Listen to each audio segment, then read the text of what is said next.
السلام عليكم، كي دايرين؟ لاباس عليكم؟ بخير، نتمنى ربي هذا الفيديو يطلقكم في احسن الاحوال. اليوم نقدم لكم مغربه بالفينو والكوك اللي دايره ضجه في مواقع التواصل الاجتماعي. قلت علاش لي ما نشاركها معكم. جربتها وصراحه الله كتطلع غزاله وكتطلع رطبه واحسن كتير من اللي كنا كنحضروا من قبل. الطريقه القديمه ندوزو المقادير على بركه الله. اللهم صل وسلم على سيدنا محمد. عندنا المقادير والطريقه مع بعض. عندي جوج بيضات دائما يكونوا بحراره المطبخ. ندير نص كاس ديال السكر سنيده. اللي كيبيع الحلاوه يدير 90 غرام، واللي بحالي انا نقصت درت 60 غرام. كنحركو مزيان. هنا لك في التنسيم لكم الاختيار، بغيتو ديروا الليمون او ديروا البرتقال. هنا غادي نضيف نص كاس دائما بالعبار ديال العنبه، نص كاس ديال زيت المائده. انا غادي نسم بالحامض، سبق لي درتها بالليمون بالبرتقال يعني، ودابا غادي نسم بالحامض. قبصه الملح ما كان دائما ما كنساوهاش لتعديل الذوق. هنا عندي حامضه معصوره يعني 3 المعالق. لما كانت عندكم حامض صغير غديروا حامضه ونص. القشور ديالها غير داك القشور الفوقانيين، ما ديروش ديك القشور البيضاء لانه مره. ودائما كنحركو مزيان.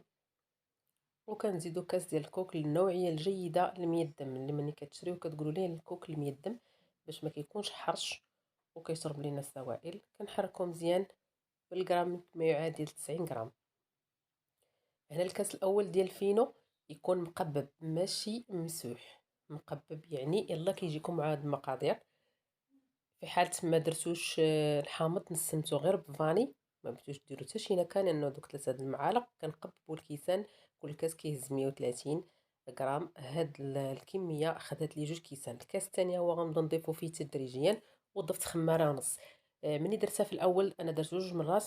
درت واحد الخماره كما دايرين همايتي، لكن ما كتشققش مزيان بواحد الخماره. خماره ونص كان احسن، كتجي مزيانه. كنبقاو نضيفو في داك الكاس تدريجيا، كاع ما كنحتاجو نديرو يدينا، غير هكا سباسول ولا الفوي هكا وكنخلطو صافي. زدته كامل داك الكاس. دائما كنعاود نكرر الكاس يكون مقبب. تقريبا خدات لي هنا 260 غرام. بحال هاد الشكل كتكون كتلصق في اليد. كنغطيوها ونخليوها شي 3 دقائق هكاك حتى كنوجدو الصفيحه ديالنا، ونوجدو السكر كلاصي فاش غنفندوها. نشعلو الفران يسخن على 200 درجه الحراره. غنشعلوه من الفوق لتحت. صافي واني رجعت معكم. كنبداو نكوروها. تكون الكويرات عينكم ميزانكم، هو اللي بغيتو تعبروا 30 غرام مزيانه كما شفتوا في البدايه. 30 غرام، انا في الاخير عبرت شي وحدينات.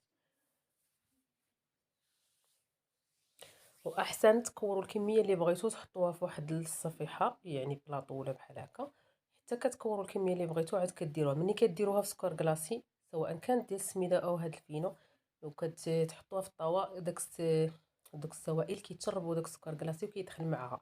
اما دابا فاش كديروا هكا عاد كديروها في سكر كلاصي، يعني غير كتحيدوها من سكر كلاصي تحطوها في الصفيحه، كتزوقوا وتدخلوها الفران. الفرن كيبقى سكر كلاصي كما هو، على حسب الطاوه ديالكم قداش. الا كان انا عندي الفران صغير درت غير هاد الكميه، غادي نحطها في الطاوه. ودائما كنحطوها متباعده لانه كتسيح لينا شويه باش ما تلاصقش. دابا غادي نديرو الكويرات ديالنا، وكما قلت لكم راه ما تحتاجوش تكوروها مزيان لانه هي راه كتاخذ لا فورم ديالها كتعاود تسيح في الطاوه.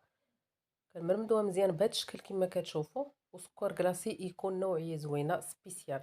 دائما فاش كتاخذوه من عند بائع الحلويات احسن، لانه الا كان ماشي سبيسيال مني كديروها واخا كديروا الفران على 180. هاد النصائح كاملين لانه وقعوا ليا كيتحرق من الفوق. ولكن الا كان سكر سبيسيال ما كيتحرقش، كتنقصوا الفران كتشقق وكيبقى كما هو. صافي هنا من بعد ما درتهم في الطاوه كنبركو. انا درت هنا سوقت باللوز، اللي بيدير كاوكاو، اللي بيدير البيستاج اللي عندك، اولا اللي بغيتو تضغطوا عليها بالصبع وتخليوها كما هي، ما ديروا حتى شي حاجه، يعني لكم الاختيار.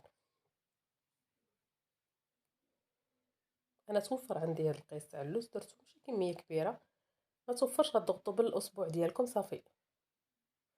هاد الاثناء الفران شاعل على من الفوق لتحت 200 درجه الحراره، من 200 درجه الحراره.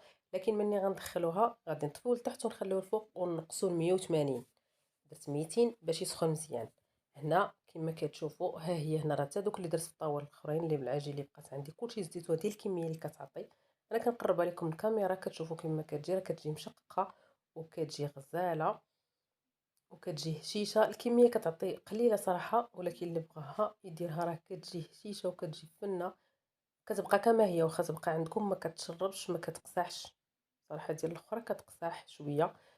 انا الى عجبكم الفيديو ديروا لي اشتراك ولايك وشكرا.